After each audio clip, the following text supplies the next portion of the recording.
Hi everybody, so today's video is all about black and white photography. So I've come out into the field a little bit later in the morning than I normally do and looking for compositions that really suit black and white photography.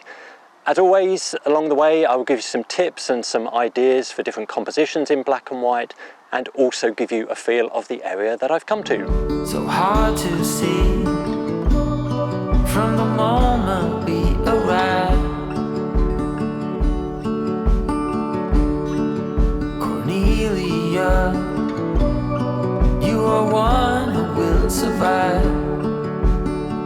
So it's about 10:30 a.m. So obviously that's a few hours after golden hour, but actually it doesn't matter. With black and white photography, it's perfectly possible to come out other times during the day, and then we're not restricting taking photography during those golden hours or sunrise and sunset.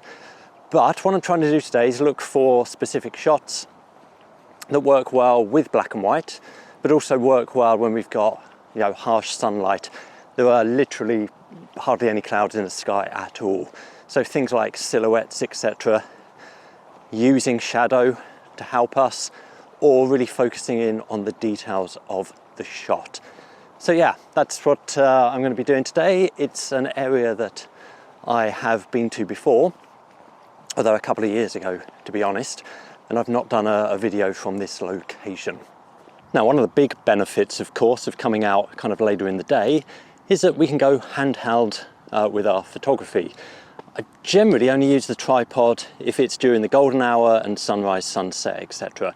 But when it's pretty good lighting, honestly, there's no need to use a tripod whatsoever. In fact, sometimes I find it easier actually just going handheld, because then you can actually, you know, look through the visor, and then you can actually get a better view of it. So that's what I'm going to do now. Now, I spoke about before kind of like silhouettes or taking advantage. I found a shot. I've actually taken these trees before, and I think actually these are going to be great to come back to also in autumn when the leaves change colour. I'll show you what I'm looking at in a second.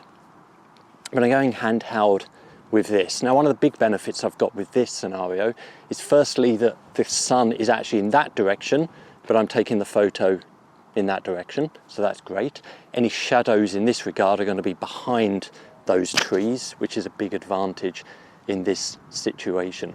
Still using the polarizing filter. I think what I'll probably do is I'm going to do this in black and white, and then as part of this video I think I'll include the second shot that I took, I think it's about 2 years ago, to be honest. I'll include that as part of the video as well, and then you can, you know, see which one you prefer. With the other shot that I took, I was a bit more artistic as well with the editing. But yeah, I'm going to take this shot now. Having said there aren't that many clouds around, actually I've come at the right time, because there's a few clouds, you can probably see behind me actually, a few clouds, light clouds starting to roll in. It's a bit of a breezy day, so actually I can take advantage of this.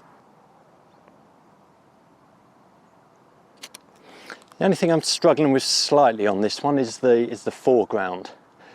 There's some nice cloud above the trees, which I'm trying to get in. But to get that, I'm actually going wider on the lens, which means that I'm getting some of the foreground, which is not the best. There's quite a few gaps in the green field, which I'm not such a fan of. So yeah, I'm just going to have to experiment and see the best I can get. Obviously, what I can do is in post-processing, I can actually just crop out the bottom, maybe even make this shot more of a pano shot. In fact, maybe I will do this as a pano as well, depending how it works out. When time's been bad, you put smiles on everyone. I think of you and of all. So I found something here which I think works quite well in black and white. I'll show you what I'm looking at in a second, but because we have pretty clear skies today, so I think for a lot of the shots I'm going to eliminate the sky from what I'm taking. There may be one or two possibilities to include the sky, but I think I'm going to eliminate wherever possible. So this is what I'm looking at. So you may not be able to see, but in the distance here there is like a yeah, I don't know what you call it really, the storage for the farmer, And then just here, we've got a hill, which then crosses over because you've got a hill going in that direction as well.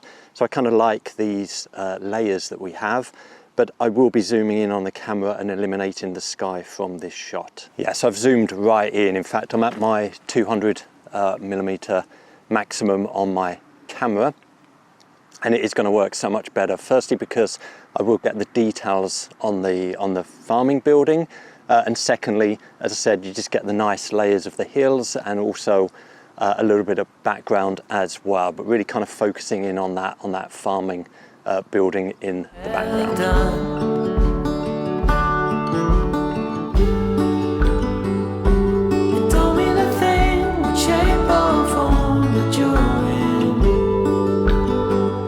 So I've just found something else that I think will work quite well in black and white. So again, I'll just show you on the camera what I'm looking at, just using the video. So you've got, again, the farm building just here, and then you've got a footpath that goes round. Now it doesn't go all the way round directly to the building, but it doesn't matter. It's still something to lead the eye through. And actually, I much prefer this in black and white rather than the color version, because in the video, obviously, you can see it in color. But I just think that these kinds of compositions work really well for black and white. Again, just got a bit of light and shade going on. And I've come down quite low on this one. And I'll probably take the shot, actually, whilst the camera's on the tripod, just because it's just a little bit easier. Because actually, behind all of those buildings, there's one of those horrible kind of 1960s, 1970s apartment blocks, which doesn't look particularly great. So I'm trying to avoid that, and I don't really want to start kind of deleting that in post-processing. So yeah, I think it works quite well.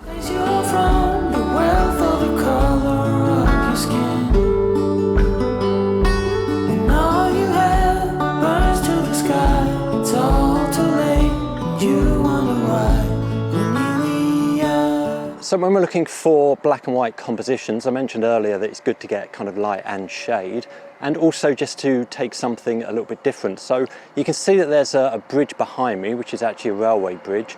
And part of this bridge, most of it is actually in shade, but there's a nice diagonal across with a triangle of light, which I really like. So I'm messing around with this a little bit, but I think it works really well in black and white because of that contrast that you have. Again, it's not a shot that I normally take, but I think on this occasion it works really well. Now, I've got my 24-200 lens on because I like the adaptability of that. Because I'm not got anything in the foreground, just concentrating on the wall of the bridge, I've actually put it down to f5.6, which is actually the sharpest point, I think, of this lens. 5.6 to f8 is normally what I take when I've got this 24-200 on. That's because I want to get the details of the construction of the bridge, because it's a very minimalistic, simplistic shot. Every day is a struggle. Really nice morning for black and white photography. It's always great to be out anyway. And I think it's important to try something different creatively from time to time. As always, thank you for watching and see you next time.